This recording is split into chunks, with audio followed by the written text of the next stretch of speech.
नमस्कार मंडळी, आज आपण बनवणार आहोत खेकडा। आज समुद्रातले खेकडे आणले, फ्रेश होते म्हणून मी घेतले।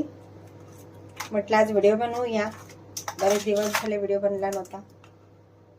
तर आपण याला साफ करून घेऊ।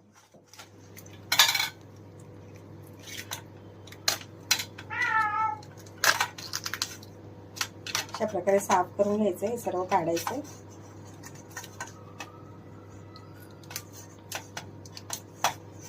आणि ह्याचे दोन भाग आपण काढणार, हे वेगळे करायची गरज नाहीये कारण हे समुद्री आहेत आणि आपण ह्याचे दोन भाग करून असेच कालवणामध्ये घालणार आहोत।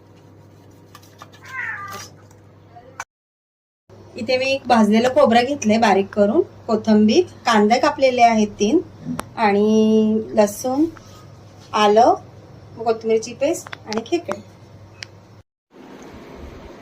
आधी आपण 3 पळी तेल घालून घेऊया आणि लवंग आणि तेजपत्त्याची फोडणी देऊ आणि त्यात कांदा घालूया। कांदा घालून झाल्यानंतर चांगला लाल होईपर्यंत तो शिजवून घ्यायचा, कारण कांदा लाल झाला की छान अशी कालवणाला तरी येते। कांदा आता लाल झालेला आहे, त्यात आलं, लसूण आणि कोथिंबीरची पेस्ट घालूया आणि जे भाजलेलं खोबरं मी दाखवलंय ते अजून मी बारीक करून घेतलंय मिक्सरमध्ये, ते आपण आता घालूया आणि व्यवस्थित तेलामध्ये शिजवून घेऊया। शिजल्यानंतर आपण त्याच्यामध्ये मीठ, मसाला, हळद चवीप्रमाणे, जसं तुम्हाला तिखट हवं त्याप्रमाणे मसाले तुम्ही घालू शकता। गरम मसाले असेल तर गरम मसालेही वापरू शकता, पण मी माझ्या लाल मसाल्यामध्येच गरम मसाला आहे त्यामुळे मी गरम मसाला वेगळा घातलेला नाही आहे।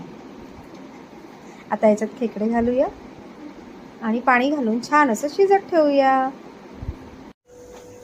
15 ते 20 मिनिटं व्यवस्थित आपल्याला शिजवून घ्यायचे आहेत। मोठ्या फ्लेमवरच शिजवून घ्यायचं आहे।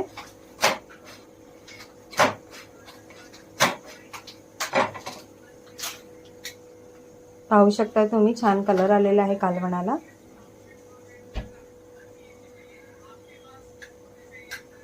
कालवण रेडी झालेलं आहे आणि बाजूलाच मी सुकेही थोडेसे खेकडे बॉईल करून घेतलेले आहेत, तेही तुम्ही पाहू शकता।